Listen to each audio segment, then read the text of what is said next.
ನಮಸ್ತೆ ವೀಕ್ಷಕರೇ, ಆರೋಗ್ಯ ಸ್ಪಂದನ ಕಾರ್ಯಕ್ರಮಕ್ಕೆ ಸ್ವಾಗತ. ನಾನು ಗೌತಮ್ ಬ್ರಹ್ಮಾವ. ಇವತ್ತು ನಮ್ಮ ಇನ್ನೊಂದು ಸಂಚಿಕೆಯಲ್ಲಿ ಇದ್ದೇವೆ. ನಾವು ಮೊದಲನೇದಾಗಿ ಹೇಳೋದಾದರೆ ಈ ಕಿಡ್ನಿ ಸಮಸ್ಯೆಗಳ ಬಗ್ಗೆ ನಾವಿಲ್ಲಿ ಮಾತಾಡ್ತಾ ಇದ್ವಿ ಕಳೆದ ಸಂಚಿಕೆಯಲ್ಲಿ. ಈ ಕಿಡ್ನಿ ಸಮಸ್ಯೆಗಳು ಅದು ಚಿಕ್ಕ ಮಕ್ಕಳಲ್ಲೂ ಈಗ ಕಾಣಸಿಗುತ್ತೆ, ವಯಸ್ಕರಲ್ಲೂ ಕಾಣಸಿಗುತ್ತೆ, ಇನ್ನು ವೃದ್ಧರಲ್ಲಿ ವಯೋಸಹಜ ಕಾಯಿಲೆಯಾಗಿ ಕಾಣಸಿಗುತ್ತೆ. ಸೊ ಈ ರೀತಿಯೆಲ್ಲ ಇರುವಾಗ ಇಂದಿನ ಜನಾಂಗದಲ್ಲಿ, ಇಂದಿನ ಜನಸಾಮಾನ್ಯರಲ್ಲಿ ಕಿಡ್ನಿ ಸಮಸ್ಯೆ ಸರ್ವಸಾಮಾನ್ಯವಾಗಿಬಿಟ್ಟಿದೆ. ಅದ್ರ ಬಗ್ಗೆ ಜನಸಾಮಾನ್ಯರಿಗೆ ಅರ್ಥವಾಗುವ ರೀತಿಯಲ್ಲಿ ನಮ್ಮ ಜೊತೆ ಒಂದಿಷ್ಟು ಮಾಹಿತಿಗಳನ್ನು ಹಂಚಿಕೊಳ್ಳಲಿಕ್ಕೆ ನಮ್ಮ ಜೊತೆಗೆ ಇವತ್ತು ಇದ್ದಾರೆ Megha Nagaraj Nayak, assistant professor, senior scale, RRT and DT department, MCHP MAHE. Madam, ಕಾರ್ಯಕ್ರಮಕ್ಕೆ ಆತ್ಮೀಯವಾದ ಸ್ವಾಗತ. ನಮಸ್ತೆ ಮೇಡಮ್, ಈಗ ಮೊದಲನೇದಾಗಿ ಈ ಕಿಡ್ನಿ ಸಮಸ್ಯೆ ಚಿಕಿತ್ಸಾ ವಿಧಾನಗಳ ಬಗ್ಗೆ ನಾವೀಗ ಮಾತಾಡ್ತಾ ಇದ್ದೀವಿ. ಈ ಕಿಡ್ನಿ ಸಮಸ್ಯೆಗಳು ಅಂತ ಬಂದಾಗ ಈ ಕಿಡ್ನಿ ಸಮಸ್ಯೆಗಳನ್ನು ನಾವು ಪತ್ತೆ ಹಚ್ಚೋದು ಹೇಗಾಗತ್ತೆ? ಮೊದಲನೇದು ಕಿಡ್ನಿ ಸಮಸ್ಯೆಗಳು ಇತ್ತೀಚೆಗೆ ತುಂಬ ಎಲ್ಲ ಕಡೆ ನೀವು ನೋಡ್ತೀರಿ. ಹೆಚ್ಚಾಗಿ ಇತ್ತೀಚೆಗೆ ಬಹಳಷ್ಟು ಕಾಯಿಲೆ, ಈ ಕಿಡ್ನಿ ಸಮಸ್ಯೆಯಿಂದ ಬಳಲ್ತಿರೋರು ಆಸ್ಪತ್ರೆಗಳಿಗೆ ಭೇಟಿ ನೀಡ್ತಾ ಇರ್ತಾರೆ. ಇದನ್ನು ಪತ್ತೆ ಹಚ್ಚೋದು ಹೇಗೆ ಅಂದರೆ ಕೆಲವು ರಕ್ತ ಪರೀಕ್ಷೆಗಳು ಮತ್ತು ಕೆಲವು ಮೂತ್ರ ಪರೀಕ್ಷೆಗಳ ಮೂಲಕ. ಅಂದರೆ ಇವುಗಳು ತುಂಬ ಸರಳವಾದ ವಿಧಾನಗಳು ಇದನ್ನು ಪತ್ತೆ ಹಚ್ಚಲಿಕ್ಕೆ. ಹೇಗೆ ಈಗ ನಾವು ಒಂದು ಸಕ್ಕರೆ ಕಾಯಿಲೆಯನ್ನು ಪರೀಕ್ಷೆ ಮಾಡಲಿಕ್ಕೆ ರಕ್ತ ಪರೀಕ್ಷೆಗೆ ಹೋಗ್ತೇವೆ, ಅದೇ ರೀತಿ ಈ ಮೂತ್ರಪಿಂಡ ಅಂದರೆ ಕಿಡ್ನಿಗಳಿಗೆ ಏನಾದರೂ ಸಮಸ್ಯೆ ಇದ್ದಲ್ಲಿ ಅದನ್ನು ನೋಡಬೇಕಾದ್ರೆ ಕೇವಲ ಒಂದು ಸಣ್ಣ ಪುಟ್ಟ ರಕ್ತ ಪರೀಕ್ಷೆ, ಮೂತ್ರ ಪರೀಕ್ಷೆ ಇವುಗಳ ಮೂಲಕ ನೋಡಬಹುದು. ಸೊ ರಕ್ತ ಪರೀಕ್ಷೆ ಹೇಳಿದರೆ ನಾವಿದರಲ್ಲಿ ನಮ್ಮ ದೇಹದಲ್ಲಿ ಕೆಲವು ಕಿಡ್ನಿ ಕೆಲಸ ಮಾಡದೇ ಇರುವಾಗ ಕೆಲವು ತ್ಯಾಜ್ಯ ವಸ್ತುಗಳು ರಕ್ತದಲ್ಲೇ ಉಳಿದು ಹೋಗ್ತವೆ. ಸೊ ಅದು ಜಾಸ್ತಿ ಆಗಿದೆ ಅಂದರೆ ಅದರ ಅರ್ಥ ಕಿಡ್ನಿ ಸರಿಯಾಗಿ ಕೆಲಸ ಮಾಡ್ತಾ ಇಲ್ಲ. ಹಾಗಾಗಿ ರಕ್ತ ಪರೀಕ್ಷೆಯಲ್ಲಿ ಮುಖ್ಯವಾಗಿ ಸೀರಮ್ ಕ್ರಿಯಾಟಿನಿನ್ ಅಂತ ಒಂದು ಚೆಕ್ ಮಾಡ್ತಾರೆ, ಮತ್ತು ಸೀರಮ್ ಯೂರಿಯಾ ಅಥವಾ ಬ್ಲಡ್ ಯೂರಿಯಾ ನೈಟ್ರೋಜನ್ ಅಂತ ಹೇಳ್ತೇವೆ, ಅದನ್ನು ಚೆಕ್ ಮಾಡ್ತಾರೆ. ಇದನ್ನು ಪರೀಕ್ಷೆ ಮಾಡೋದು ರಕ್ತದಲ್ಲಿ. ಇನ್ನು ಉಳಿದಂತೆ ಮೂತ್ರ ಪರೀಕ್ಷೆ ಹೇಳಿದರೆ ಮೂತ್ರವನ್ನು ಸ್ಯಾಂಪಲ್ ಕೊಡಬೇಕು, ಪರೀಕ್ಷೆಗೆ ಕೊಡಬೇಕು. ಆ ಮೂತ್ರದಲ್ಲಿ ಏನಾದರೂ ಕೆಂಪು ರಕ್ತ ಕಣಗಳು ಇದೆಯಾ ಅಥವಾ ಅಂದರೆ ಅದು ಸೋರಿಕೆ ಆಗುವಂಥದ್ದು. ನಾರ್ಮಲ್ ಆಗಿ ಅಂದರೆ ಹೀಗೆ ಮೂತ್ರಪಿಂಡಗಳು ಸರಿಯಾಗಿ ಕೆಲಸ ಮಾಡುವವರಲ್ಲಿ ಮೂತ್ರದಲ್ಲಿ ರಕ್ತ ಆಗಲಿ, ಪ್ರೋಟೀನ್ ಆಗಲಿ, ಆಲ್ಬ್ಯುಮಿನ್ ಕಾಣಿಸ್ಬಾರ್ದು. ಸೊ ಈ ರೀತಿಯ ವ್ಯಕ್ತಿಗಳಲ್ಲಿ ಮೂತ್ರದಲ್ಲಿ ಎಲ್ಲಿಯಾದರೂ ಕೆಂಪು ರಕ್ತ ಕಣಗಳು ಅಥವಾ ಆಲ್ಬ್ಯುಮಿನ್ ಅಂತ ಹೇಳ್ತೇವೆ, ಇನ್ನೊಂದು ಪ್ರೋಟೀನ್ ಅಂಶ, ಇದು ಸೋರಿಕೆ ಆದದ್ದು ಕಾಣಿಸಿದಲ್ಲಿ ಆಗ ನಾವು ಅದು ಕಿಡ್ನಿಗೆ ಏನೋ ತೊಂದರೆ ಇದೆ ಅಂತ ಹೇಳ್ಬೋದು. ಇಷ್ಟು ಸರಳವಾದ ವಿಧಾನಗಳು, ಪರೀಕ್ಷಾ ವಿಧಾನಗಳು. ಇದಷ್ಟೇ ಅಲ್ಲದೆ ಕೆಲವೊಮ್ಮೆ 24 ಗಂಟೆಗಳ ಕಾಲ ಏನು ಮೂತ್ರವನ್ನು ವಿಸರ್ಜನೆ ಮಾಡ್ತೇವ ಅದನ್ನು ಸ್ಟೋರ್ ಮಾಡಿಟ್ಟು ಅಂದರೆ ಸಂಗ್ರಹಿಸಿ ಲ್ಯಾಬಿಗೆ ಕೊಡಬೇಕಾಗ್ತದೆ. ಸೊ ಅದನ್ನು 24 ಗಂಟೆಗಳ ಮೂತ್ರ ಪರೀಕ್ಷಾ ವಿಧಾನ ಅಂತ ಹೇಳ್ತೇವೆ. ಸೊ ಅದರಲ್ಲಿ ಕೂಡ ಕೆಲವೆಲ್ಲ ತ್ಯಾಜ್ಯ ವಸ್ತುಗಳು ಹೇಗಿದೆ, ಎಷ್ಟು ಪ್ರಮಾಣದಲ್ಲಿ ಮೂತ್ರ ಸಂಗ್ರಹವಾಗಿದೆ ಅದನ್ನೆಲ್ಲ ನೋಡ್ತಾರೆ. ಇದು ಬಿಟ್ಟು ಇನ್ನೂ ಸ್ವಲ್ಪ ಏನು ಹೇಳ್ತೇವೆ, ಸ್ವಲ್ಪ ದೊಡ್ಡ ಮಟ್ಟದ ಪರೀಕ್ಷೆಗಳು ಹೇಳಿದರೆ ಕೆಲವು ಅಲ್ಟ್ರಾಸೌಂಡ್ ಅಥವಾ ಏನು ಸಾಮಾನ್ಯ ಭಾಷೆಯಲ್ಲಿ ಸ್ಕ್ಯಾನಿಂಗ್ ಅಂತ ಹೇಳ್ತೇವೆ, ಆ ಅಲ್ಟ್ರಾಸೌಂಡನ್ನು ಮಾಡಬಹುದು. ಅದರಲ್ಲಿ ಏನಂದರೆ ಈ ಮೂತ್ರಪಿಂಡದ ರಚನೆ ಹೇಗಿದೆ ನೋಡ್ತಾರೆ. ನಿಮಗೆ ಈಗಾಗಲೇ ಗೊತ್ತಿರಬಹುದು ಎಲ್ಲರಿಗೂ, 2 ಮೂತ್ರಪಿಂಡಗಳು ಇರ್ತವೆ, ಅಂದರೆ 2 ಕಿಡ್ನಿಗಳು ಇರ್ತವೆ. ಸೊ ಆ ಕಿಡ್ನಿಗಳು ಸರಿಯಾಗಿ ಇವೆಯಾ, ಅದರ ಗಾತ್ರ ಸರಿಯಾಗಿ ಇದೆಯಾ, ಸರಿಯಾದ ಭಾಗದಲ್ಲಿ ಇದೆಯಾ, ಇದನ್ನು ನಾವು ಅಲ್ಟ್ರಾಸೌಂಡ್ ಮೂಲಕ ನೋಡಬಹುದು. ಅದಷ್ಟೇ ಅಲ್ಲದೆ ಕಿಡ್ನಿಯ ರಚನೆಯಲ್ಲಿ ಏನಾದರೂ ತೊಂದರೆ ಇರಬಹುದು, ಗಂಟುಗಳಿರ್ಬೋದು, ಸಿಸ್ಟ್ ಅಂತ ಎಲ್ಲ ಹೇಳ್ತೇವೆ, ಅಂಥದ್ದೇನಾದರೂ ಇದೆಯಾ ನೋಡ್ತಾರೆ. ಅದು ಒಂದು ಪರೀಕ್ಷಾ ವಿಧಾನ. ಇದಿಷ್ಟೇ ಅಲ್ಲದೆ ಇನ್ನೂ ಹೆಚ್ಚಿನ ಮಾಹಿತಿ ಬೇಕಾದಲ್ಲಿ, ಅಂದರೆ ನಮಗೆ ಆ ಕಿಡ್ನಿ ಕಾಯಿಲೆ ಯಾವುದರಿಂದ ಬಂತು, ಅದಕ್ಕೆ ಆ್ಯಕ್ಚುಯಲ್ ರೀಸನ್ ಏನಿರ್ಬೋದು ಅದನ್ನೆಲ್ಲ ನೋಡಬೇಕಾದ್ರೆ ಕಿಡ್ನಿ ಬಯಾಪ್ಸಿ ಅಂತ ಹೇಳ್ತೇವೆ. ಅಂದರೆ ಕಿಡ್ನಿಯ ಒಂದು ಸಣ್ಣ ಭಾಗವನ್ನು ಸೂಜಿಯ ಮುಖಾಂತರ ತೆಗೆದು, ಅಂದರೆ ಬಯಾಪ್ಸಿ ಮಾಡಿ ತೆಗೆದು ಅದನ್ನು ಪರೀಕ್ಷೆಗೆ ಕಳಿಸುವಂಥದ್ದು. ಇದಿಷ್ಟು ಪರೀಕ್ಷಾ ವಿಧಾನಗಳು. ನೀವು ಒಂದಿಷ್ಟು ಪರೀಕ್ಷಾ ವಿಧಾನಗಳನ್ನು ಹೇಳಿದ್ರಿ. ಈಗ ಯಾರಾದರೂ ಏನೋ ಸಮಸ್ಯೆ ಅಂತ ಬಂದಾಗ ಅದನ್ನು ಕೂಡಲೇ ಕಿಡ್ನಿ ಸಮಸ್ಯೆ ಏನೋ ಅರ್ಜೆಂಟ್ ಇದೆ, ಏನು ಕೂಡಲೇ ಒಂದು ಕಂಡು ಹಿಡಿಯಲಿಕ್ಕೆ ಯಾವ ಮಾರ್ಗ ಅಂದರೆ ಕೂಡಲೇ ಗೊತ್ತಾಗೋದು ನಮಗೆ? ಕೂಡಲೇ ಅಂದರೆ ಈಗ ಬಯಾಪ್ಸಿ ಅದೆಲ್ಲ ಅಂದರೆ ಸ್ವಲ್ಪ ದೊಡ್ಡ ಮಟ್ಟದ್ದು. ಅದಕ್ಕೋಸ್ಕರ ಕೆಲವೊಮ್ಮೆ ವ್ಯಕ್ತಿ ಆಸ್ಪತ್ರೆಯಲ್ಲಿ ಅಡ್ಮಿಟ್ ಆಗಬೇಕಾಗಬಹುದು, ಆ ರೀತಿಯೆಲ್ಲ ಇರ್ತದೆ. ಕೂಡಲೇ ಅಂದರೆ ರಕ್ತ ಪರೀಕ್ಷೆ ಮಾಡಬಹುದು. ರಕ್ತ ಪರೀಕ್ಷೆಯಲ್ಲಿ ಕ್ರಿಯಾಟಿನಿನನ್ನು ನೋಡ್ತಾರೆ. ಕ್ರಿಯಾಟಿನಿನ್ ನೋಡಿಕೊಂಡು ಅದರ ಪ್ರಮಾಣ ಜಾಸ್ತಿ ಆಗಿದೆ ಅಂತ. ಕ್ರಿಯಾಟಿನಿನ್ ನೋಡಬೇಕಾದ್ರೆ ಅದಕ್ಕೂ ಕೆಲವೆಲ್ಲ ವಿಧಾನಗಳಿವೆ. ಅಂದರೆ ವ್ಯಕ್ತಿಯ ದೇಹದ ತೂಕ, ಅವರ ಬೇರೆ ಈಗ ಬ್ಲಡ್ ಪ್ರೆಷರ್ ಇದೆಯಾ ಅದನ್ನೆಲ್ಲ ನೋಡ್ತಾರೆ. ಪುನಃ ಅವರ ವಯಸ್ಸಿಗೆ ಆಧಾರವಾಗಿ ಆ ಕ್ರಿಯಾಟಿನಿನ್ ಲೆವೆಲ್ ಎಷ್ಟಿರಬೇಕು ಅದೆಲ್ಲ ಇದೆ. ಅದರ ಮೂಲಕ ವೆರಿ ಸಿಂಪಲ್ ಅಥವಾ ಸರಳವಾದ ಇದಂದ್ರೆ ಕ್ರಿಯಾಟಿನಿನ್ ಪರೀಕ್ಷೆ, ರಕ್ತ ಪರೀಕ್ಷೆ. ಮೂತ್ರ ಪರೀಕ್ಷೆಕ್ಕಿಂತ ರಕ್ತ ಪರೀಕ್ಷೆ ತುಂಬಾ ಅಂದ್ರೆ ನೀವು ಹೇಳಿದ್ರಲ್ಲ ಇಮಿಡಿಯೇಟ್ ಆಗಿ ಮೂತ್ರ ಪರೀಕ್ಷೆನೂ ಮಾಡಬಹುದು.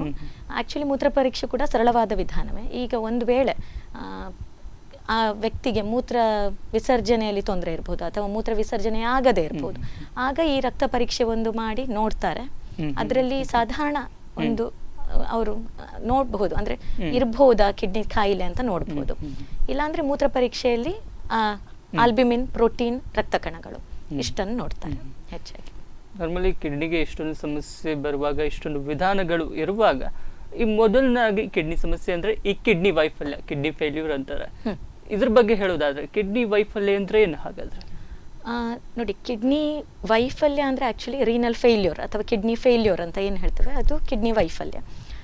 ಕಿಡ್ನಿ ಕಾಯಿಲೆಯಲ್ಲಿ ಬೇರೆ ಬೇರೆ ರೀತಿ ಇದೆ, ಅದು ಬೇರೆ ಬೇರೆ ಕಾರಣಗಳಿಂದ ಬಂದಿರಬಹುದು. ಮುಖ್ಯವಾಗಿ ನಾವು ವಿಂಗಡಣೆ ಮಾಡೋದಿದ್ರೆ ಒಂದು ಅಕ್ಯೂಟ್ ಕಿಡ್ನಿ ಇಂಜುರಿ ಅಂತ ಹೇಳ್ತೇವೆ, ಇನ್ನೊಂದು ಕ್ರಾನಿಕ್ ಕಿಡ್ನಿ ಡಿಸೀಸ್ ಅಂತ ಹೇಳ್ತೇವೆ. ಅಕ್ಯೂಟ್ ಕಿಡ್ನಿ ಇಂಜುರಿ ಅಂದರೆ ಅದು ತೀವ್ರತರವಾಗಿ ಒಮ್ಮೆಲೆ ಕಂಡು ಬರುವಂಥದ್ದು. ಆಗ ಏನಂದರೆ ಆ ಕಿಡ್ನಿ ಸ್ವಲ್ಪ ಸಮಯಕ್ಕೆ ಅದು ಕೆಲಸ ಮಾಡದೇ ಇರ್ಬೋದು, ಕಾರ್ಯಕ್ಷಮತೆಯಲ್ಲಿ ಕುಂಠಿತವಾಗ್ಬೋದು. ಅದನ್ನು ನಾವು ಅಕ್ಯೂಟ್ ಕಿಡ್ನಿ ಇಂಜುರಿ ಅಂತ ಹೇಳ್ತೇವೆ. ಬಟ್ ಅದರಲ್ಲಿ ಏನಂದರೆ ಅದು ಪುನಃ ರಿವರ್ಸ್ ಆಗ್ತದೆ. ಅಂದರೆ ಅದಕ್ಕೆ ಸರಿಯಾದ ಸಮಯದಲ್ಲಿ ಚಿಕಿತ್ಸೆ ಮಾಡಿದಾಗ ಅದು ಪುನಃ ಸರಿಯಾಗಿ ಕಿಡ್ನಿ ಕೆಲಸ ಮಾಡಲಿಕ್ಕೆ ಪ್ರಾರಂಭ ಮಾಡ್ತದೆ. ಅದು ಅಕ್ಯೂಟ್ ಕಿಡ್ನಿ ಇಂಜುರಿ. ಇನ್ನೊಂದು ಕ್ರಾನಿಕ್ ಕಿಡ್ನಿ ಡಿಸೀಸ್ ಅಥವಾ ದೀರ್ಘಕಾಲೀನ ಮೂತ್ರಪಿಂಡ ಕಾಯಿಲೆ. ಇದರಲ್ಲಿ ನಾವು 5 ಭಾಗಗಳಾಗಿ ಅದನ್ನು ವಿಂಗಡಣೆ ಮಾಡ್ತೇವೆ, ದೀರ್ಘಕಾಲೀನ ಮೂತ್ರಪಿಂಡಗಳ ಕಾಯಿಲೆಯನ್ನು. ಮೊದಲನ 4 ಹಂತಗಳಲ್ಲಿ ವ್ಯಕ್ತಿಯಲ್ಲಿ ನಾವು ಯಾವುದೇ ಸಿವಿಯರ್ ಅಂದರೆ ಮೂತ್ರಪಿಂಡ ವೈಫಲ್ಯ ಅಂತ ಆಗಿರೋದಿಲ್ಲ, ಬಟ್ ಕೆಲಸದ ಕಾರ್ಯಕ್ಷಮತೆ ಅದು ಕಡಿಮೆ ಆಗಿರ್ತದೆ. ಆದರೆ ಮೂತ್ರಪಿಂಡದ 5ನೇ ಹಂತ ಅಂದರೆ ಅದನ್ನು ನಾವು ಕೊನೆಯ ಹಂತದ ಮೂತ್ರಪಿಂಡಗಳ ವೈಫಲ್ಯ ಹೇಳ್ತೇವೆ ಅಥವಾ ಎಂಡ್ ಸ್ಟೇಜ್ ಕಿಡ್ನಿ ಡಿಸೀಸ್ ಅಂತ. ಆ ಹೊತ್ತಿನಲ್ಲಿ ಕಿಡ್ನಿಯ ಕ್ಷಮತೆ 10%ಗಿಂತ ಕಡಿಮೆ ಬಂದಿರ್ತದೆ. ಕಿಡ್ನಿಯ ಕಾರ್ಯಕ್ಷಮತೆ 10ರಿಂದ 15%ಗಿಂತ ಕಡಿಮೆ ಆಗ್ತಾ ಇರ್ತದೆ. ಸೊ ಅದನ್ನು ನಾವು ಮೂತ್ರಪಿಂಡ ವೈಫಲ್ಯ ಅಂತ ಹೇಳ್ತೇವೆ. ಸೊ ಈಗ ಹೇಳೋದಾದ್ರೆ ಅದೇ ಕಿಡ್ನಿ ವೈಫಲ್ಯ ಏನು ಬಂತು, ಈ ಕಿಡ್ನಿ ವೈಫಲ್ಯ, ಕಿಡ್ನಿ ಫೇಲ್ಯೂರ್ ಇಂಥ ಸಮಸ್ಯೆಗಳೆಲ್ಲ ಕಂಡು ಬಂದಾಗ ನಮ್ಗೆ ಇದೊಂದು ಕಂಡು ಬರೋದೆ, ಅದಕ್ಕೆ ಪರ್ಯಾಯವಾಗಿ ಡಯಾಲಿಸಿಸ್ ಅಂತಾರೆ. ಸೊ ಈ ಡಯಾಲಿಸಿಸ್ ಅಂದ್ರೆ ಏನು, ಕಿಡ್ನಿಗೆ ಸಂಬಂಧಪಟ್ಟ ಹಾಗೆ ಇದು ಯಾವ ರೀತಿ ಕಾರ್ಯನಿರ್ವಹಿಸ್ತದೆ? ಡಯಾಲಿಸಿಸ್ ಅಂದ್ರೆ ಏನು? ಡಯಾಲಿಸಿಸ್ ಅಂದರೆ ಆ್ಯಕ್ಚುಲಿ ಈಗ ಒಂದು ಕಿಡ್ನಿ ತೊಂದರೆ ಬಂದ ಕೂಡಲೇ ಕೆಲವೊಮ್ಮೆ ಏನಂದರೆ ಕೆಲವರು ಕಿಡ್ನಿ ತೊಂದರೆ ಅಂತ ಹೋಗಿರೋದಿಲ್ಲ ಡಾಕ್ಟರ್ ಹತ್ರ, ಯಾವುದೋ ಬೇರೆ ಒಂದು ತೊಂದರೆಗೆ ಹೋಗಿರ್ತಾರೆ. ಆಗ ಗೊತ್ತಾಗ್ತದೆ ಕಿಡ್ನಿಗೆ ಸಂಬಂಧಪಟ್ಟ ಕೆಲವು ತೊಂದರೆಗಳಿದೆ ಅಂತ. ಹಾಗೆ ಸೊ ಇಲ್ಲಿ ನಾನು ಆಗಲೇ ಹೇಳಿದಾಗೆ ಒಂದು ಅಕ್ಯೂಟ್ ಕಿಡ್ನಿ ಇಂಜುರಿ ಅಂತ ಹೇಳಿದೆ. ಅದರಲ್ಲಿ ಏನಂದರೆ ಒಂದೇ ಸಲಕ್ಕೆ ಕಿಡ್ನಿ ಕೆಲಸ ಮಾಡೋದನ್ನು ಕಡಿಮೆ ಮಾಡೋದು. ಆಗ ಆ ರೀತಿಯ ತೊಂದರೆಗಳಿರುವಾಗ ತ್ಯಾಜ್ಯಗಳು ದೇಹದಲ್ಲೇ ಉಳಿದುಕೊಂಡು ಬಿಡಬಹುದು. ಅಂದರೆ ಕ್ರಿಯಾಟಿನಿನ್, ಯೂರಿಯಾ ಇದು ದೇಹದಲ್ಲೇ ಉಳಿದುಕೊಂಡು ಬಿಡ್ಬೋದು. ಅಥವಾ ವ್ಯಕ್ತಿಗೆ ಮೂತ್ರ ವಿಸರ್ಜನೆ ಆಗದೇ ಇರಬಹುದು.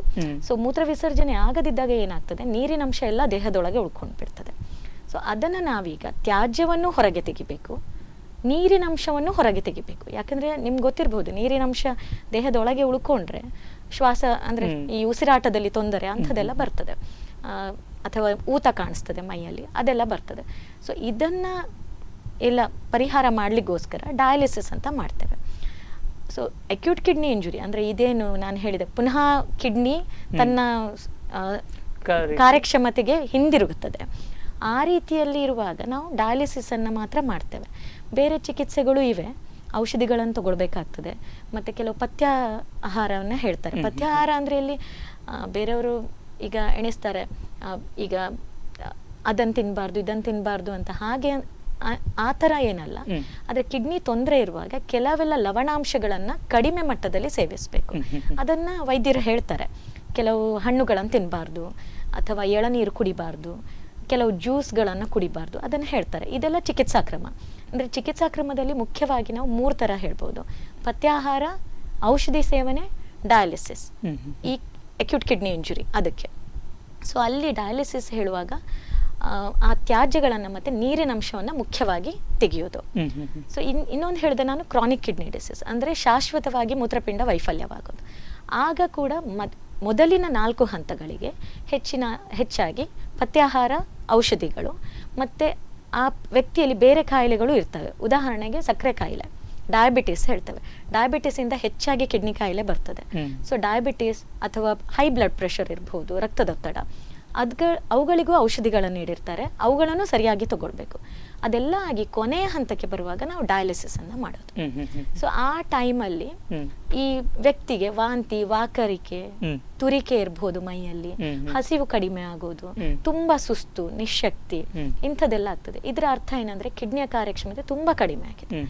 ಆಗ ಇಲ್ಲಿ ನಾವು ಡಯಾಲಿಸಿಸ್ ಅನ್ನ ಸ್ಟಾರ್ಟ್ ಮಾಡ್ತೇವೆ.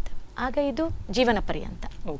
ಅಕ್ಯೂಟ್ ಕಿಡ್ನಿ ಇಂಜುರಿಯಲ್ಲಿ ಡಯಾಲಿಸಿಸ್ ಜೀವನ ಪರ್ಯಂತ ಅಲ್ಲ, ಕಿಡ್ನಿ ಪುನಃ ತನ್ನ ಕಾರ್ಯವನ್ನ ಶುರು ಮಾಡ್ಲಿಕ್ಕಾಗಿ ಒಂದು ಸ್ವಲ್ಪ ಅಷ್ಟು ದಿನ ಮಾತ್ರ. ಅದಕ್ಕೆ ಒಂದು ರೀತಿ ನೀವು ರೆಸ್ಟ್ ಕೊಡ್ತಾ ಇದ್ದೀರಿ, ಮತ್ತೆ ಅದು ಮಾಡದೇ ಇರುವ ಕೆಲಸವನ್ನ ಡಯಾಲಿಸಿಸ್ ಮಾಡ್ತಾ ಇರ್ತದೆ. ಸೊ ಅಲ್ಲಿ ಜಸ್ಟ್ ಅದು ಟೆಂಪರರಿ. ಬಟ್ ಇಲ್ಲಿ ಕ್ರಾನಿಕ್ ಕಿಡ್ನಿ ಡಿಸೀಸ್ ಅಥವಾ ಮೂತ್ರಪಿಂಡದ ಶಾಶ್ವತ ವೈಫಲ್ಯ ಇದ್ದಾಗ ಇದು ಜೀವನ ಪರ್ಯಂತ ಡಯಾಲಿಸಿಸ್ ಮಾಡ್ತೇವೆ. ಇದು ವಿಧಾನ. ಡಯಾಲಿಸಿಸ್ ಅಂದ್ರೆ ಒಂದು ನಿಮ್ಗೆ ಜನಸಾಮಾನ್ಯರಿಗೆ ಇಷ್ಟು ಒಂದು ಇದರ ಬಗ್ಗೆ ವಿಷಯಗಳು. ನಾರ್ಮಲಿ ಈಗ ಕಿಡ್ನಿ ವೈಫಲ್ಯ, ಕಿಡ್ನಿ ಫೇಲ್ಯೂರ್ ಅಂತ ಬಂದಾಗ ಅಂದ್ರೆ ಒಂದಿಷ್ಟು ಟ್ರೀಟ್ಮೆಂಟ್ಸ್ ಕೆಲವೊಂದೆಲ್ಲ ಸಣ್ಣ ಪುಟ್ಟ ಕೊಟ್ಟು ಕೊನೆಯ ಭಾಗವಾಗಿ ಡಯಾಲಿಸಿಸ್ ಇರೋದಾ? ಅಂದ್ರೆ ನೀವು ಸಡನ್ ಆಗಿ ಹೇಳಿದ್ರಿ, ಈಗ ಫಸ್ಟ್ ಮೊದಲನೇ ವಿಧಾನಕ್ಕೂ ಇದು ಕೊನೆಯ ವಿಧಾನ ಈ ಡಯಾಲಿಸಿಸ್ ಇರ್ಬೋದಾ, ಹೇಗೆ? ಅದೇ ಸರ್, ಅಕ್ಯೂಟ್ ಕಿಡ್ನಿ ಇಂಜುರಿ ಆದ್ರೆ ಡಯಾಲಿಸಿಸ್ ಅನ್ನ ಕಿಡ್ನಿ ಪುನಃ ಕೆಲಸ ಶುರು ಮಾಡುವ ತನಕ ಮಾಡುವಂಥದ್ದು. ಕ್ರಾನಿಕ್ ಕಿಡ್ನಿ ಡಿಸೀಸ್ ಅಲ್ಲಿ ನಾನು ಆಗ್ಲೇ ಹೇಳಿದಾಗೆ 5 ಹಂತಗಳಿವೆ. So first stage, second stage, third stage, fourth stage ಅಲ್ಲಿ ಎಲ್ಲ ಯೂಶ್ವಲಿ ಡಯಾಲಿಸಿಸ್ ಅಂದ್ರೆ ಅಲ್ಲೇ ಸ್ಟಾರ್ಟ್ ಆಗಲ್ಲ. ಆದ್ರೆ ಒಂದು ವೇಳೆ ವ್ಯಕ್ತಿಯಲ್ಲಿ ಆ ರೀತಿಯ, ಈಗ ನಾನು ಹೇಳಿದಾಗೆ ವಾಕರಿಕೆ, ವಾಂತಿ ಅಥವಾ ಕ್ರಿಯಾಟಿನಿನ್ ತುಂಬಾ ಜಾಸ್ತಿ ಹೋಗಿದೆ ಬ್ಲಡ್ ಅಲ್ಲಿ, ಆಗ ಡಯಾಲಿಸಿಸ್ ಮಾಡ್ಬೇಕಾಗ್ತದೆ. ಅಥವಾ ಉಸಿರಾಟದ ತೊಂದರೆ ಬಂತು, ನೀರು ತುಂಬಿ, ಆಗ ಮಾಡ್ಬೇಕಾಗ್ತದೆ. ಆದ್ರೆ ಕೊನೆಯ ಹಂತ ಅಂದ್ರೆ 5ನೇ ಹಂತಕ್ಕೆ ಹೋದಾಗ ಆಗ ಕಿಡ್ನಿಯ ಕಾರ್ಯಕ್ಷಮತೆ 10%ಗಿಂತ ಕಡಿಮೆ ಬರ್ತದೆ. ಆ ಟೈಮಲ್ಲಿ ಡಯಾಲಿಸಿಸ್ ಬೇಕಾಗ್ತದೆ. ಅಂದ್ರೆ ಕಿಡ್ನಿಗೆ ಬದಲಿಯಾಗಿ ಒಂದು ವ್ಯವಸ್ಥೆ ಮಾಡಬೇಕು. ಕಿಡ್ನಿ ನಮ್ಮ ದೇಹದಲ್ಲಿ ಬಹಳಷ್ಟು ಕಾರ್ಯಗಳನ್ನ ನಿರ್ವಹಿಸ್ತದೆ. ಆ ಕಾರ್ಯಗಳಲ್ಲಿ ಕೆಲವನ್ನ ಡಯಾಲಿಸಿಸ್ ಮಾಡ್ತದೆ. ಸೊ ಆಗ ಡಯಾಲಿಸಿಸ್ ಮಾಡಲೇಬೇಕಾಗ್ತದೆ. ಅದು ಜೀವನ ಪರ್ಯಂತ ಮತ್ತೆ ಮಾಡಬೇಕು. ಮತ್ತೆ ಡಯಾಲಿಸಿಸ್ ಅಲ್ಲಿ ಪುನಃ ಕೆಲವು ವಿಧಾನಗಳಿವೆ, ಬೇರೆ ಬೇರೆ ರೀತಿ ಇದಾವೆ. ಸೊ ಈ ಶಾಶ್ವತ ವೈಫಲ್ಯ, ಕಿಡ್ನಿ ವೈಫಲ್ಯ ಇದ್ದವರಿಗೆ ಒಂದು ಡಯಾಲಿಸಿಸ್ ಮಾಡ್ತೇವೆ. ಇಲ್ಲ ಅಂದ್ರೆ ಕೆಲವರು ಡಯಾಲಿಸಿಸ್ ಬೇಡ, ನಮ್ಗೆ ಮೂತ್ರಪಿಂಡ ದಾನಿ ಇದ್ದಾರೆ, ಕೊಡ್ತಾರೆ ಅಂತ ಇದ್ರೆ ಅವರು ಡಯಾಲಿಸಿಸ್ಗೆ ಬಾರದೆ ಡೈರೆಕ್ಟ್ ಅವರು ಮೂತ್ರಪಿಂಡ ಕಸಿಗೆ ಹೋಗ್ಬೋದು. ಅಂದ್ರೆ ಕಿಡ್ನಿ ಟ್ರಾನ್ಸ್ಪ್ಲಾಂಟ್ ಇದಕ್ಕೆ ಹೋಗ್ಬೋದು. ಇದು ಶಾಶ್ವತ ಮೂತ್ರಪಿಂಡ ವೈಫಲ್ಯ ಇದ್ದವರಿಗೆ ಮಾತ್ರ. ಅಕ್ಯೂಟ್ ಕಿಡ್ನಿ ಇಂಜುರಿಗೆ ಮೂತ್ರಪಿಂಡ ಕಸಿಯನ್ನ ಮಾಡೋದಿಲ್ಲ. ನನ್ನ ಮುಂದಿನ ಪ್ರಶ್ನೆ ಅದು. ಈಗ ನಾವು ಹೇಳ್ತೇವೆ ನನಗೆ ಕಿಡ್ನಿ ದಾನಿ ಕೊಟ್ಟರು ಆಯ್ತು ಅಂತ, ಕಿಡ್ನಿಗಳನ್ನು ಕೊಡೋರು ಒಂದಿಷ್ಟು ಜನ ಇದ್ದಾರೆ. ಸೊ ಇದ್ರ ಬಗ್ಗೆ ಹೇಳೋದಾದ್ರೆ ಈ ಕಿಡ್ನಿ ಟ್ರಾನ್ಸ್ಪ್ಲಾಂಟ್, ಕಿಡ್ನಿ ಕಸಿ, ಅದು ಯಾವ ರೀತಿ ಕಾರ್ಯನಿರ್ವಹಿಸ್ತದೆ, ಹೇಗೆ ನಾವು ಅದನ್ನ ಮಾಡೋದಲ್ಲ, ಹೇಗೆ? ಸೊ ಮೂತ್ರಪಿಂಡ ಕಸಿ ಹೇಳುವಂಥದ್ದು ಈಗಿನ ಹೊತ್ತಿನಲ್ಲಿ ನೀವು ನೋಡಿರ್ಬೋದು, ಬಹಳಷ್ಟು ಇದರ ಬಗ್ಗೆ ಎಲ್ಲ ಕಡೆ ಪ್ರಚಾರ ಆಗ್ತಾ ಇದೆ. ಕಿಡ್ನಿ ಟ್ರಾನ್ಸ್ಪ್ಲಾಂಟ್, ಮೂತ್ರಪಿಂಡ ಕಸಿ ಮಾಡಿದ್ರು ಅಂತ. ಸೊ ಇದು ಮೂತ್ರಪಿಂಡ ಕಸಿಯನ್ನ ನಾನು ಆಗ್ಲೇ ಹೇಳಿದಾಗೆ ಕ್ರಾನಿಕ್ ಕಿಡ್ನಿ ಡಿಸೀಸ್ ವ್ಯಕ್ತಿಗಳಿಗೆ ಮಾಡುವಂಥದ್ದು, ಕೊನೆಯ ಹಂತದ ಮೂತ್ರಪಿಂಡ ವೈಫಲ್ಯ ಇರುವಾಗ ಮಾಡುವಂಥದ್ದು. ಸೊ ಆಗ ಹೇಗೆ ಅಂದರೆ, ಒಬ್ಬ ವ್ಯಕ್ತಿಯಲ್ಲಿ ಈಗ ಕಾರ್ಯಕ್ಷಮತೆ, ಕಿಡ್ನಿಯ ಕಾರ್ಯಕ್ಷಮತೆ ಕಡಿಮೆ ಆಗಿದೆ, ಅವರಿಗೆ ಮೂತ್ರಪಿಂಡದ ಕಸಿಯನ್ನು ವೈದ್ಯರು ಸಲಹೆ ಮಾಡ್ತಾರೆ. ಆಗ ಒಂದು ವೇಳೆ ಅವರ ಮನೆಯಲ್ಲಿ ಯಾರಾದರೂ ಮೂತ್ರಪಿಂಡ ದಾನಕ್ಕೆ ಮುಂದೆ ಬಂದಲ್ಲಿ ಆಗ ಅವರಿಂದ ಒಂದು ಕಿಡ್ನಿಯನ್ನು ತೆಗೆದುಕೊಂಡು ಇವರಿಗೆ ಜೋಡಣೆ ಮಾಡಬಹುದು. ನಿಮಗೆ ತಿಳಿದಿರುವಂತೆ 2 ಕಿಡ್ನಿ ಇರ್ತದೆ, ಆದರೆ ಒಬ್ಬ ವ್ಯಕ್ತಿಗೆ ಒಂದು ಮೂತ್ರಪಿಂಡ ಸಾಕಾಗ್ತದೆ. ಜೀವನ ನಿರ್ವಹಣೆ ಮಾಡಲಿಕ್ಕೆ ಒಂದು ಕಿಡ್ನಿ ಸಾಕಾಗ್ತದೆ, ನಮ್ಮ ಆರೋಗ್ಯವನ್ನು ಕಾಪಾಡಿಕೊಳ್ಳಿಕ್ಕೆ. ಹಾಗಾಗಿ ಜೀವಂತ ವ್ಯಕ್ತಿ ಕೂಡ ಮೂತ್ರಪಿಂಡ ದಾನ ಮಾಡಬಹುದು. ಅದೇ ರೀತಿ ಮೃತ ವ್ಯಕ್ತಿಗಳಿಂದ ಕೂಡ ಕಿಡ್ನಿ ದಾನವನ್ನು ಮಾಡ್ತಾರೆ. ಹಾಗೆ ಸೊ ಈಗ ಎಲ್ಲರ ಮನೆಯಲ್ಲಿ ಈಗ ಮೂತ್ರಪಿಂಡ ದಾನಿಗಳು ಇರಲೇಬೇಕಂತ ಏನಿಲ್ಲ. ಬೇರೆ ಬೇರೆ ಆರೋಗ್ಯದ ತೊಂದರೆಯಿಂದ ಅವರು ದಾನಿ ಆಗ್ಲಿಕ್ಕೆ ಇಚ್ಛೆ ಪಟ್ಟರು ಅವರು ಕಿಡ್ನಿಯನ್ನು ಕೊಡದೇ ಇರುವ ಹಾಗೆ ಆಗ್ಬಹುದು. ಅವರಿಗೆ ಬೇರೆ ಆರೋಗ್ಯದ ತೊಂದರೆ ಇರಬಹುದು, ಏನಾದ್ರೂ ಇರುವಾಗ ಕೊಡ್ಲಿಕ್ಕೆ ಆಗಲ್ಲ. ಆಗ ಅವರು ಮೃತದಾನಿಯ ಕಿಡ್ನಿಗೋಸ್ಕರ ರಿಜಿಸ್ಟ್ರೇಷನ್ ಮಾಡಬೇಕು. ಇದು ದಾನಿಗಳ ಬಗ್ಗೆ. ಒಂದು ವೇಳೆ ರಿಜಿಸ್ಟ್ರೇಷನ್, ಮೂತ್ರಪಿಂಡ ಈ ಮೃತ ವ್ಯಕ್ತಿಗಳಿಂದ ನಾವೇನು ಕಿಡ್ನಿ ದಾನದ ಬಗ್ಗೆ ಮಾತಾಡ್ತಿದ್ದೇವೆ, ಅದು ಬೇಗನೆ ಸಿಗುವಂಥದ್ದಲ್ಲ. ನಿಮಗೆ ಗೊತ್ತಿದೆ, ನಮ್ಮ ಭಾರತ ಬಹಳಷ್ಟು ದೊಡ್ಡ ದೇಶ, ಮತ್ತು ಇಲ್ಲಿ ಬಹಳಷ್ಟು ಜನ ಕಿಡ್ನಿ ಕಾಯಿಲೆಯಿಂದ ನಾವು ದಿನ ನೋಡಿದ ಹಾಗೆ ಜಾಸ್ತಿ ಸಂಖ್ಯೆ ಆಗ್ತಾ ಉಂಟು. ಹಾಗಾಗಿ ಇನ್ನೊಂದು ವಿಷಯ ಏನಂದರೆ, ಹೆಚ್ಚಿನವ್ರಿಗೆ ಗೊತ್ತಿಲ್ಲ ಆಫ್ಟರ್ ಡೆತ್ ಅಂದರೆ ನಾವು ಸತ್ತ ನಂತರವೂ ನಮ್ಮ ದೇಹದ ಭಾಗಗಳನ್ನು ದಾನ ಮಾಡಿ ಬೇರೆಯವರ ಜೀವನ ಉಳಿಸ್ಲಿಕ್ಕಾಗ್ತದೆ ಅಂತ ನಮ್ಗೆ ಗೊತ್ತಿಲ್ಲ. ಇತ್ತೀಚೆಗೆ ಟಿವಿಗಳಲ್ಲಿ, ನ್ಯೂಸ್ ಪೇಪರಲ್ಲಿ, ರೇಡಿಯೋ ಎಲ್ಲ ಕಡೆ ಜಾಗೃತಿ ಬರ್ತಾ ಇದೆ, ಆದರೂ ಹೆಚ್ಚಿನವರಿಗೆ ಗೊತ್ತಿಲ್ಲ. ಸೊ ಯಾವಾಗ ವ್ಯಕ್ತಿ ಒಬ್ಬ, ಈಗ ಉದಾಹರಣೆಗೆ ಆಕ್ಸಿಡೆಂಟಲ್ಲಿ ಅಥವಾ ಬೇರೆ ಅಂದರೆ ಮೆದುಳಿಗೆ ಪೆಟ್ಟು ಬಿದ್ದು ಒಬ್ಬ ವ್ಯಕ್ತಿ ಮೃತಪಟ್ಟಲ್ಲಿ, ಅದನ್ನು ನಾವು ಹೆಡ್ ಇಂಜುರಿ ಆಗಿ, ಅಂದರೆ ಮೆದುಳಿಗೆ ಪೆಟ್ಟು ಬಿದ್ದು ಬ್ರೈನ್ ಡೆಡ್ ಅಂತ ಹೇಳ್ತೇವೆ. ಮೆದುಳು ನಿಷ್ಕ್ರಿಯಗೊಳ್ಳುವುದು. ನಿಷ್ಕ್ರಿಯ ಅಂದರೆ ಇಲ್ಲಿ ಮೆದುಳು ಸಾಯ್ತದೆ, ಹಾಗೆ ಸರಿಯಾಗಿ ಕನ್ನಡದಲ್ಲಿ ನಾವು ಹೇಳೋದಾದ್ರೆ. ಸೊ ಆಗ ಏನಂದ್ರೆ, ಮೆದುಳು ಒಂದು ಪೂರ್ತಿಯಾಗಿ ನಿಷ್ಕ್ರಿಯಗೊಂಡ ನಂತರ ನಮ್ಮ ದೇಹದ ಯಾವುದೇ ಭಾಗಗಳು ಕೆಲಸ ಮಾಡ್ಲಿಕ್ಕೆ ಆಗುದಿಲ್ಲ. ಆ ಸ್ವಲ್ಪ ಹೊತ್ತು ಮಾತ್ರ ಹಾರ್ಟ್ ಪಂಪ್ ಆಗ್ತದೆ, ಕಿಡ್ನಿಯಲ್ಲಿ ಏನೋ ಚಲನೆ, ಇದು ರಕ್ತ ಚಲನೆ ಹಾಗೆಲ್ಲ ಆಗ್ತಾ ಇರ್ತದೆ. ಆದರೆ ವ್ಯಕ್ತಿ ಯಾವತ್ತೂ ಪುನಃ ಜೀವಂತವಾಗಿ ಮರಳಲಿಕ್ಕೆ ಸಾಧ್ಯನೇ ಇಲ್ಲ. Brain dead is death only. ನೀವು ಆ ವ್ಯಕ್ತಿಯನ್ನು ಪುನಃ ಹಿಂದಿರುಗಿಸ್ಲಿಕ್ಕೆ ಆಗೋದಿಲ್ಲ. ಆ ರೀತಿಯ ವ್ಯಕ್ತಿ ಇದ್ದಾಗ ಅವರ ಮನೆಯವರು ಒಂದು ವೇಳೆ ಒಪ್ಪಿಗೆ ಕೊಟ್ಟಲ್ಲಿ ಅವರ ಮೂತ್ರಪಿಂಡಗಳನ್ನು, ಅಂದರೆ ಒಂದು ವ್ಯಕ್ತಿಯಿಂದ 2 ಮೂತ್ರಪಿಂಡ ಸಿಗ್ತದೆ ಮೃತ ವ್ಯಕ್ತಿಯಿಂದ, ಆ 2 ಮೂತ್ರಪಿಂಡಗಳನ್ನು ಇಬ್ಬರಿಗೆ ಕಸಿ ಮಾಡ್ಲಿಕ್ಕೆ ಆಗ್ತದೆ. ಸೊ ಒಬ್ಬರಿಂದ ಇಬ್ಬರ ಜೀವನ ಉಳಿತದೆ. ಅದು ಮೃತ ವ್ಯಕ್ತಿಯಿಂದ ಆಗುವ ನಮಗೆ ಉಪಯೋಗ. ಸೊ ಇತ್ತೀಚೆಗೆ ನೀವು ನೋಡಿರ್ಬೋದು, ಇಂಥದ್ದು ಬಹಳಷ್ಟು ನಮ್ಮ ಊರಿನಲ್ಲಿ, ಉಡುಪಿಯಲ್ಲಿಯೇ ಇಂಥದ್ದು ಬಹಳಷ್ಟು ದಾನ ಆಗ್ತಾ ಇದೆ, ಜನರಿಗೆ ಜಾಗೃತಿ ಮೂಡ್ತಾ ಉಂಟು. ಇದು ಮೃತದಾನಿಯಿಂದ. ಬಟ್ ಒಂದು ಹೇಳಿದಾಗೆ ಇದನ್ನು ಎಲ್ಲರೂ ಒಪ್ಪಿಗೆ ಕೊಡಲ್ಲ. ಬ್ರೈನ್ ಡೆತ್ ಕೇಸ್ ಸುಮಾರಿದ್ರೂ ಎಲ್ಲ ಮನೆಯವರು ಒಪ್ಪಿಗೆ ಕೊಡಲ್ಲ. ಆಗ ಈ ನಮ್ಮ ಶಾಶ್ವತ ಮೂತ್ರಪಿಂಡ ವೈಫಲ್ಯಕ್ಕೆ ಒಳಗಾದವರು ಕಾಯ್ಬೇಕಾಗ್ತದೆ. ಕೆಲವೊಮ್ಮೆ 2 ರಿಂದ 3 ವರ್ಷ, 4-5 ವರ್ಷ ಕಾಯ್ಬೇಕಾಗ್ತದೆ. ಅಷ್ಟರ ತನಕ ಅವರು ಡಯಾಲಿಸಿಸ್ ಮಾಡ್ಕೋಬೇಕು. ಅಂದರೆ ಒಂದು ಹಿಮೋಡಯಾಲಿಸಿಸ್ ಇಲ್ಲ ಪೆರಿಟೋನಿಯಲ್ ಡಯಾಲಿಸಿಸ್ ಹೇಳ್ತೇವೆ, ಅದನ್ನು ಮಾಡ್ಕೊಳ್ತಾರೆ. ಹಿಮೋಡಯಾಲಿಸಿಸ್ ಅಂದರೆ ಆಸ್ಪತ್ರೆಗೆ ಬರೋದು ಮತ್ತೆ ಡಯಾಲಿಸಿಸ್ ಮಾಡ್ಕೊಳ್ಳೋದು. ಅದರಲ್ಲಿ ರಕ್ತವನ್ನು ಹೊರಗೆ ತೆಗೆದು ಒಂದು ಫಿಲ್ಟರ್ ಇರ್ತದೆ, ಅದಕ್ಕೆ ನಾವು ಡಯಾಲೈಸರ್ ಅಂತ ಹೇಳ್ತೇವೆ, ಅದರ ಮೂಲಕ ಹಾಯಿಸಿ ಮತ್ತೆ ಅದೇ ರಕ್ತ ಪುನಃ ವ್ಯಕ್ತಿಗೆ ಹೋಗ್ತದೆ. ಕೆಲವರಲ್ಲಿ ತಪ್ಪು ತಿಳುವಳಿಕೆ ಇದೆ, ಡಯಾಲಿಸಿಸ್ ಅಂದ್ರೆ ಹೌದು. ಅದ್ರ ಬಗ್ಗೆ ನನ್ಗೆ ಒಂದಿಷ್ಟು ಕ್ವಶನ್ಸ್ ಇದೆ, ಅದ್ರ ಬಗ್ಗೆ ಎಲ್ಲವೂ ಕೇಳ್ತೇನೆ. ಅದಕ್ಕಿಂತ ಮುಂಚೆ ಒಂದು ಪುಟ್ಟ ವಿರಾಮವನ್ನು ತೆಗೆದುಕೊಂಡು ವೀಕ್ಷಕರೇ, ನೋಡಿದ್ರಲ್ಲ, ಅವರು ಕಿಡ್ನಿ ಕಸಿ ಬಗ್ಗೆ ತುಂಬಾ ಚೆನ್ನಾಗಿ ಹೇಳ್ತಾ ಇದ್ರು. ಸೊ ಅದ್ರ ಬಗ್ಗೆ ಇನ್ನಷ್ಟು ಮಾಹಿತಿನ ನಾವು ತಿಳಿದುಕೊಳ್ಳೋಣ. ಅದಕ್ಕಿಂತ ಮುಂಚೆ ಆರೋಗ್ಯ ಸ್ಪಂದನದಲ್ಲಿ ಈಗ ಒಂದು ಸಣ್ಣ ವಿರಾಮ.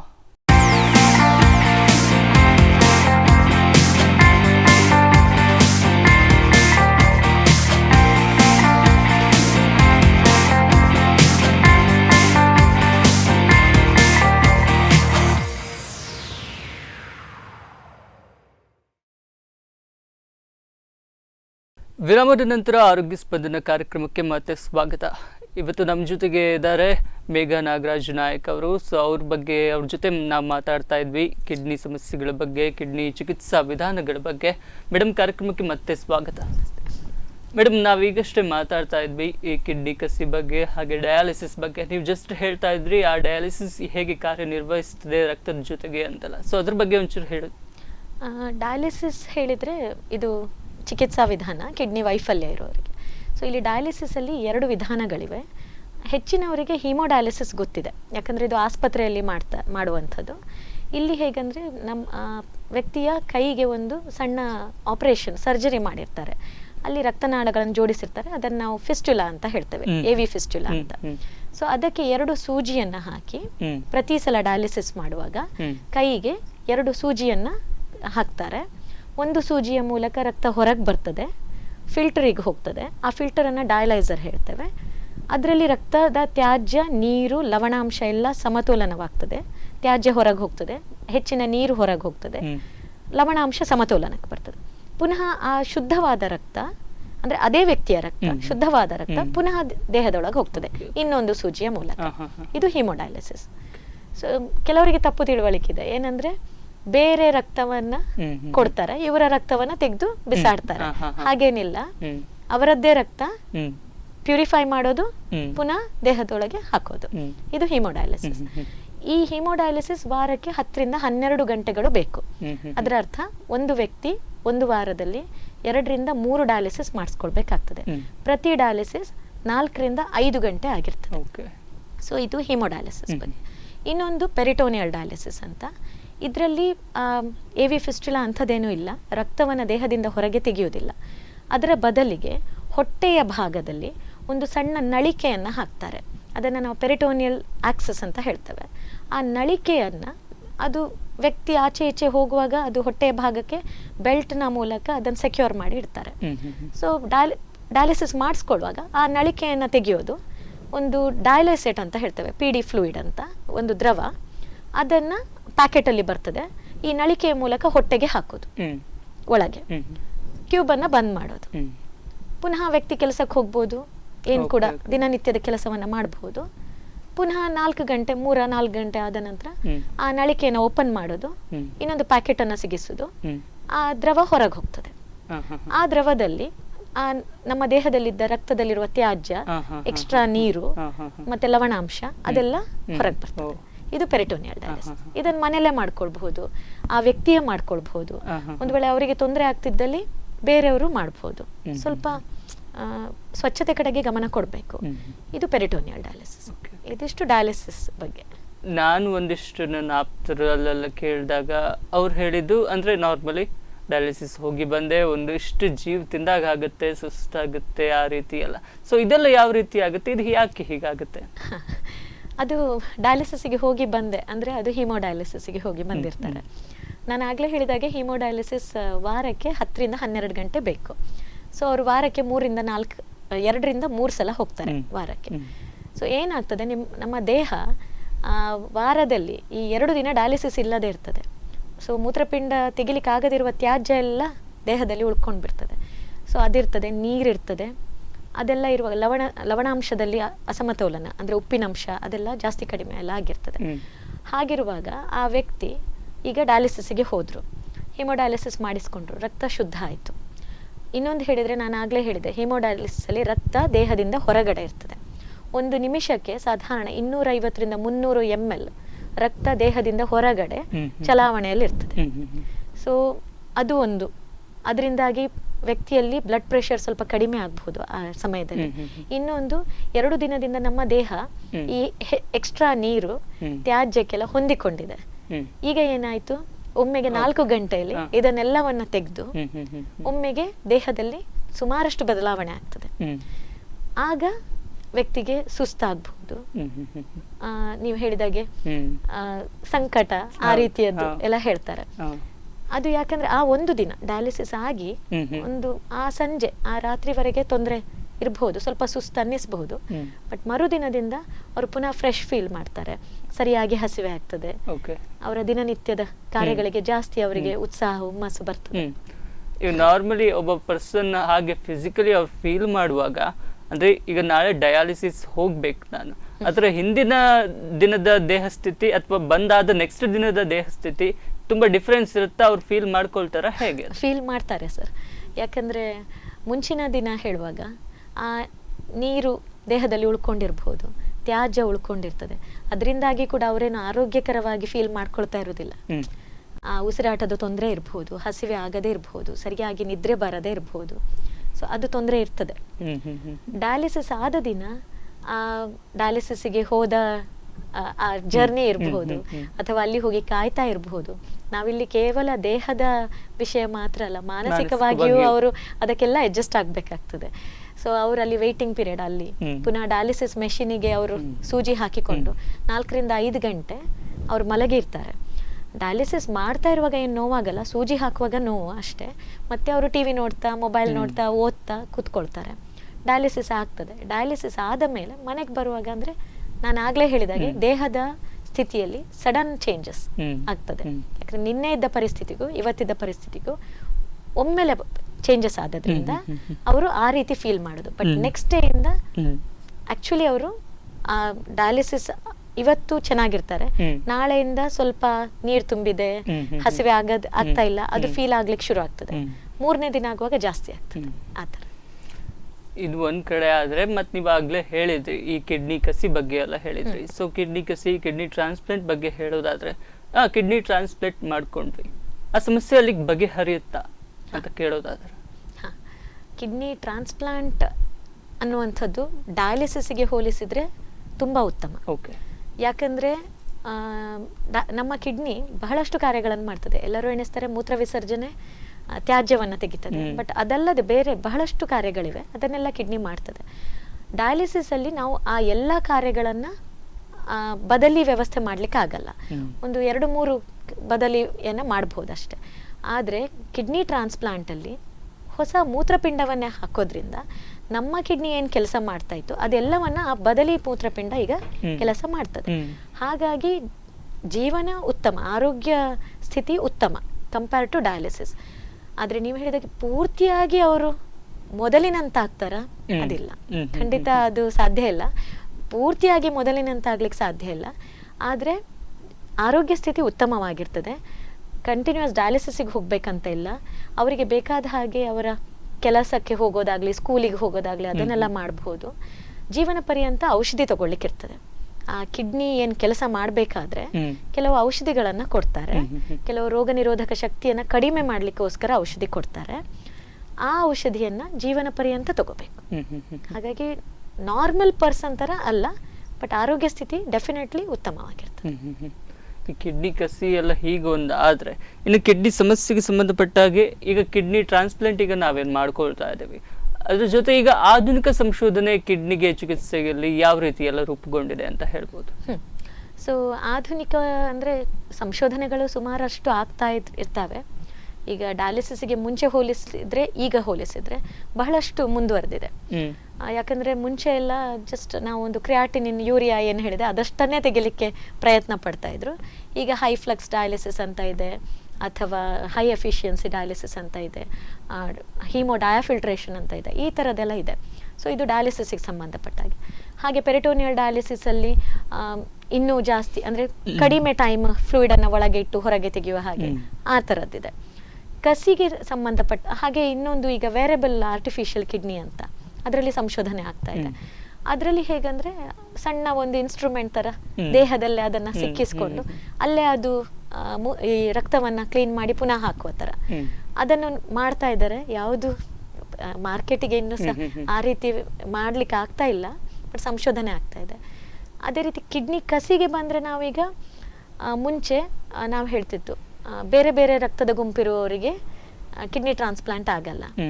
ಈಗ ರಕ್ತದ ಇದು ಮೂತ್ರಪಿಂಡ ದಾನಿ ಬೇರೆ ಗ್ರೂಪ್ ರಕ್ತದ ಗುಂಪು, ತಗೊಳ್ಳುವವರು ಬೇರೆ ಗುಂಪಿನವರಿದ್ರೆ ಕಿಡ್ನಿ ಕಸಿ ಮಾಡ್ಲಿಕ್ಕೆ ಆಗ್ತಾ ಇರಲಿಲ್ಲ, ರಿಜೆಕ್ಷನ್ ಆಗ್ತದೆ ಅಂತ. ಈಗ ಹಾಗಿಲ್ಲ ಸರ್. ಯಾವುದೇ ಮೂತ್ರಪಿಂಡದ ಯಾವುದೇ ರಕ್ತ ಗುಂಪಿದ್ರು ದಾನಿ ಅದನ್ನ ಕಿಡ್ನಿ ಕಸಿಯನ್ನ ಮಾಡಬಹುದು. ಇದು ಒಂದು ನಿಜವಾಗಿ ಉತ್ತಮವಾದ ಒಂದು ಕೆಲಸ, ಯಾಕಂದ್ರೆ ತುಂಬಾ ಜನರಿಗೆ ಕಿಡ್ನಿ ಸಿಗ್ತದೆ ಇದರಿಂದ. ಇನ್ನೊಂದು ಈಗ ನಿಮ್ಗೆ ಗೊತ್ತಿರಬಹುದು ನ್ಯಾನೋ ಟೆಕ್ನಾಲಜಿ ಅಂತ ಎಲ್ಲ ಹೇಳ್ತಾರೆ, ಅಥವಾ ಸ್ಟೆಮ್ ಸೆಲ್ಸ್ ಅಂತ ಎಲ್ಲ ಹೇಳ್ತಾರೆ. ಇದರಲ್ಲಿ ಬಹಳಷ್ಟು ಸಂಶೋಧನೆ ಮಾಡ್ತಾ ಇದ್ದಾರೆ. ಅಂದ್ರೆ ಅವರ ಪ್ರಯತ್ನ ಏನಂದ್ರೆ ಕಿಡ್ನಿಯನ್ನೇ ಉತ್ಪಾದನೆ ಮಾಡ್ಲಿಕ್ಕೆ ಆಗ್ತದ ಅಂತ, ಹೊಸತಾಗಿ ಕಿಡ್ನಿಯನ್ನೇ ಉತ್ಪಾದನೆ ಮಾಡ್ಲಿಕ್ಕಾದ್ರೆ ಆಗ ನಾವು ಈ ಜೀವಂತ ದಾನಿ ಮೃತದಾನಿಗೆ ಕಾಯ್ಬೇಕಂತ ಇಲ್ಲ.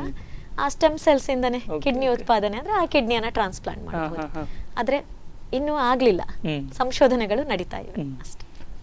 ಈಗ ಇಷ್ಟೆಲ್ಲ ನೀವು ಹೇಳಿದ್ಮೇಲೆ ಈಗ ಸ್ಟೆಮ್ ಸೆಲ್ಸ್ ಏನ್ ಹೇಳಿದ್ರಿ, ಇಂಥ ಆಧುನಿಕ ಸಂಶೋಧನೆಗಳೆಲ್ಲ ಈಗ ಇರುವಾಗ ನಮ್ಮ ಈ ಆರೋಗ್ಯಕರ ಜೀವನ ಶೈಲಿ ಮತ್ತೆ ಈ ಔಷಧಿಗಳೆಲ್ಲ ಇದು ಈಗ ಈಗಿನ ಚಿಕಿತ್ಸೆಗಳಿಗೆ ಎಷ್ಟು ಪರಿಣಾಮಕಾರಿಯಾಗಿರ್ತದೆ ಅಂತ, ಎಷ್ಟು ಪೂರಕವಾಗಿರ್ತದೆ? ಯಾಕಂದ್ರೆ ಈಗ ಒಬ್ಬ ವ್ಯಕ್ತಿ ಯೋಚನೆ ಮಾಡಬಹುದು, ಚಿಕಿತ್ಸೆ ತಗೊಳ್ತಿದ್ದಾನೆ ಅಥವಾ ಡಯಾಲಿಸಿಸ್ ಆಗ್ತಾ ಉಂಟು ಅಥವಾ ನನಗೆ ಮೂತ್ರಪಿಂಡ ಕಸಿ ಆಗಿದೆ, ಇನ್ಮೇಲೆ ನನಗೆ ಹೇಗೆ ಬೇಕು ಹಾಗಿರ್ಬಹುದು, ಅಥವಾ ನಾನೇನು ನನ್ನ ಬೇರೆ ಆರೋಗ್ಯದ ಸ್ಥಿತಿಯ ಬಗ್ಗೆ ತೊಂದರೆ ಏನು ಎಚ್ಚರ ತಗೋಬೇಕಾಗಿಲ್ಲ, ಹಾಗೆ ಯಾರೂ ಮಾಡ್ಲಿಕ್ಕಾಗಲ್ಲ. ಈಗ ಆರೋಗ್ಯವಂತ ಮನುಷ್ಯರು ಕೂಡ ನಾವು ನಮ್ಮದು ದಿನನಿತ್ಯದ ಏನು ಎಕ್ಸಸೈಸ್ ಅಥವಾ ನಮ್ಮ ಫುಡ್ ಇಂಟೇಕ್ ಏನಿರ್ತದೆ ಅದನ್ನೆಲ್ಲ ಕರೆಕ್ಟಾಗಿ ನಾವು ಫಾಲೋ ಮಾಡಬೇಕು. ಅದೇ ರೀತಿ ಈ ರೋಗಿಗಳು, ಕಿಡ್ನಿ ಕಾಯಿಲೆ ಇರುವಂಥ ವ್ಯಕ್ತಿಗಳು ಕೂಡ ಅವರಿಗೆ ಡಯಾಲಿಸಿಸ್ ಆಗ್ತಾ ಇರಬಹುದು ಅಥವಾ ಕಿಡ್ನಿ ಟ್ರಾನ್ಸ್ಪ್ಲಾಂಟ್ ಆಗಿರ್ಬೋದು, ಆದರೆ ಅವರು ವೈದ್ಯರು ಸೂಚಿಸಿದ ಔಷಧಿಗಳನ್ನು ತಪ್ಪದೆ ತಗೋಬೇಕು. ಅದನ್ನು ತಗೊಳ್ಳದೇ ಇದ್ರೆ ಬೇರೆ ರೀತಿಯ ತೊಂದರೆಗಳಾಗ್ತದೆ. ಅದೇ ರೀತಿ ಉತ್ತಮ ಜೀವನ ಶೈಲಿ, ವಾಕ್ ಹೋಗೋದಿರಬಹುದು, ಸಣ್ಣ ಪುಟ್ಟ ಎಕ್ಸಸೈಸ್ ಮಾಡು, ಅದು ಕೂಡ ವೈದ್ಯರ ಸಲಹೆ ಮೇರೆಗೆ ಮಾಡಬೇಕು. ಇದು ಡೆಫಿನೆಟ್ಲಿ ಅವ್ರು ಮಾಡಬೇಕು. ಯಾಕಂದ್ರೆ ಈ ವ್ಯಕ್ತಿಗಳಲ್ಲಿ ಹೆಚ್ಚಾಗಿ ನಾವು ನೋಡಿದ ಪ್ರಕಾರ ಡಯಾಬಿಟಿಸ್ ಇರಬಹುದು, ಅಧಿಕ ರಕ್ತದೊತ್ತಡ ಇರಬಹುದು. ಈ ರೀತಿಯದೆಲ್ಲ ಇರುವಾಗ ಅವರು ಜೀವನ ಶೈಲಿಯನ್ನೇ ಸರಿಯಾಗಿ ಮಾಡದಿದ್ರೆ ಈ ರಕ್ತದೊತ್ತಡ, ಡಯಾಬಿಟಿಸ್ ಅಥವಾ ಬೇರೆ ಏನು ತೊಂದರೆ ಇದೆ ಅಥವಾ ಒಬೆಸಿಟಿ, ಬೊಜ್ಜು ಇದು ಜಾಸ್ತಿಯಾಗಿ ಈ ಡಯಾಲಿಸಿಸ್ ಅಥವಾ ಮೂತ್ರಪಿಂಡ ಕಸಿ ಸರಿಯಾಗಿ ನಿರ್ವಹಣೆ ಮಾಡದೆ. ಹಾಗಾಗಿ ವೆರಿ ಇಂಪಾರ್ಟೆಂಟ್ ಈ ಜೀವನ ಶೈಲಿ, ಆರೋಗ್ಯಕರ ಜೀವನ ಶೈಲಿ, ಔಷಧೋಪಚಾರ ಹಾಗೂ ಆಹಾರ ಸೇವನೆ ಇದೆಲ್ಲವೂ ಬಹಳಷ್ಟು ಮುಖ್ಯವಾಗಿವೆ ಇದರಲ್ಲಿ. ಇನ್ನು ಹೇಳೋದಾದ್ರೆ ಈ ಕಿಡ್ನಿ ಸಮಸ್ಯೆಗಳಿಗೆಲ್ಲ ಈ ಸರ್ಕಾರದಿಂದ ಯಾವ ರೀತಿ ಎಲ್ಲ ಒಂದು ಉಪಕಾರ ಇದೆ, ಯಾವ ರೀತಿ? ಸರ್ಕಾರದಿಂದ ನಮ್ಗೆ ಈಗ ತಿಳಿದ ಮಟ್ಟಿಗೆ ಈಗ ನಿಮ್ಗೆ ಗೊತ್ತಿರಬಹುದು, ಸರ್ಕಾರಿ ಆಸ್ಪತ್ರೆಗಳಲ್ಲಿ ಉದಾಹರಣೆಗೆ ಜಿಲ್ಲಾಸ್ಪತ್ರೆಗಳಲ್ಲಿ ಡಯಾಲಿಸಿಸ್ ಫೆಸಿಲಿಟಿ ಇದೆ, ಹಿಮೋಡಯಾಲಿಸಿಸ್ ಫೆಸಿಲಿಟಿ ಇದೆ. ಸೊ ಹಿಮೋಡಯಾಲಿಸಿಸ್ ಫೆಸಿಲಿಟಿ ಅಲ್ಲಿ ಇರುವುದರಿಂದ ಈ BPL ಕಾರ್ಡ್ ಹೋಲ್ಡರ್ಸ್, ಯಾರಿಗೆ BPL ಕಾರ್ಡ್ ಇದೆ ಅವರಿಗೆ ಫ್ರೀ ಆಫ್ ಕಾಸ್ಟ್ ಡಯಾಲಿಸಿಸ್ ಆಗ್ತದೆ ಅಂತ. ಅಂದ್ರೆ ಅವರು ಡಯಾಲಿಸಿಸ್ಗೇನು ಪೇಮೆಂಟ್ ಮಾಡ್ಬೇಕಂತ ಇಲ್ಲ ಅಂತ ಇದೆ ಅದರ ಸೂಚನೆಗಳ ಪ್ರಕಾರ. ಅದೇ ರೀತಿ ಬೇರೆಯವರಿಗೆ ಕೂಡ ಕಡಿಮೆ ಶುಲ್ಕದಲ್ಲಿ ಡಯಾಲಿಸಿಸ್ ಅನ್ನ ಮಾಡ್ತಾರೆ. ಯಾಕಂದ್ರೆ ಖಾಸಗಿ ಆಸ್ಪತ್ರೆಗಳಿಗೆ ಹೋದಲ್ಲಿ, ಯಾಕಂದ್ರೆ ಡಯಾಲಿಸಿಸ್ ಅನ್ನುವಂಥದ್ದು ತುಂಬಾ ಕಾಸ್ಟ್ಲಿ ಟ್ರೀಟ್ಮೆಂಟ್, ಹಾಗಾಗಿ ಅದು ಅಷ್ಟು ಕಡಿಮೆ ಅಮೌಂಟಿಗೆ ಮಾಡ್ಲಿಕ್ಕೆ ಆಗಲ್ಲ. ಸೊ ಸರ್ಕಾರಿ ಆಸ್ಪತ್ರೆಯಲ್ಲಿ ಸ್ವಲ್ಪ ಕಡಿಮೆ ಶುಲ್ಕಕ್ಕೆ ಇದನ್ನ ಮಾಡ್ತಾರೆ ಅಂತ ನನಗೆ ತಿಳಿದ ಮಟ್ಟಿಗೆ ಗೊತ್ತಿರುವಂಥದ್ದು. ಅದು ಬಿಟ್ಟು ಮೂತ್ರಪಿಂಡ ಕಸಿಗೆ ಹೆಚ್ಚಾಗಿ ಸರ್ಕಾರಿ ಆಸ್ಪತ್ರೆಗಳಲ್ಲಿ ಎಲ್ಲಿಯಾದರೂ ದೊಡ್ಡ ಮೆಟ್ರೋ ಸಿಟೀಸ್ ಅಲ್ಲಿ ಇರಬಹುದು, ಬಟ್ ನಮ್ಮ ಉಡುಪಿಯಲ್ಲಿ ಸರ್ಕಾರಿ ಆಸ್ಪತ್ರೆಯಲ್ಲಿ ಮೂತ್ರಪಿಂಡ ಕಸಿ ಮಾಡುವಂತ ವ್ಯವಸ್ಥೆ ಇಲ್ಲ. ಆದರೆ ಸರ್ಕಾರದಿಂದ ಕೆಲವು ಫಂಡ್ಸ್, ಈಗ ನಿಮ್ಗೆ ಗೊತ್ತಿದ ಹಾಗೆ PM ಫಂಡ್ ಅಥವಾ CM ಫಂಡ್ಸ್ ಎಲ್ಲ ಇರಬಹುದು. ಅಂಥದ್ರ ಬಗ್ಗೆ ನಾವು ಪಂಚಾಯತ್ ಅಥವಾ ಆಸ್ಪತ್ರೆಗಳಲ್ಲಿ, ಜಿಲ್ಲಾಸ್ಪತ್ರೆಗಳಲ್ಲಿ ಅದ್ರ ಬಗ್ಗೆ ಅವರು ಇನ್ಫಾರ್ಮೇಶನ್ ತಗೊಳ್ಬಹುದು. ಹಾಗೆ ಮತ್ತೆ ಕೆಲವು ಟ್ರಸ್ಟ್ಸ್ ಎಲ್ಲ ಕೆಲವೊಮ್ಮೆ ಹೆಲ್ಪ್ ಮಾಡ್ತಾರೆ. ನೋಡಿದ್ರಲ್ಲ ವೀಕ್ಷಕರೇ, ಮೇಘಾ ನಾಗರಾಜ್ ನಾಯ್ಕ್ ಅವರು ನಮ್ಮ ಜೊತೆ ಇವತ್ತು ಒಂದಿಷ್ಟು ಕಿಡ್ನಿ ಸಮಸ್ಯೆಗಳ ಬಗ್ಗೆ, ಅದರ ಚಿಕಿತ್ಸಾ ವಿಧಾನಗಳ ಬಗ್ಗೆ ಒಂದಿಷ್ಟು ಹಂಚಿಕೊಂಡ್ರು. ಹಾಗೆ ಅದು ನಮ್ಮ ಜನಸಾಮಾನ್ಯರಿಗೆ ಸರ್ಕಾರದಿಂದ ಎಷ್ಟು ಉಪಕಾರಿ ಅನ್ನೋದನ್ನು ತುಂಬಾ ನೀಟಾಗಿ ನಮಗೆ ವಿವರಿಸಿ ಹೇಳಿದ್ರು. ನೋಡಿದ್ರಲ್ಲ. ಸೊ ಇದೇ ಇವತ್ತಿನ ಸಂಚಿಕೆ ಆರೋಗ್ಯ ಸ್ಪಂದನ. ಮುಂದಿನ ಸಂಚಿಕೆಯಲ್ಲಿ ಮತ್ತೆ ನಿಮ್ಮನ್ನ ಭೇಟಿ ಆಗ್ತೀನಿ. ಅಲ್ಲಿವರೆಗೂ ನೋಡ್ತಾ ಇರಿ ಸ್ಪಂದನ.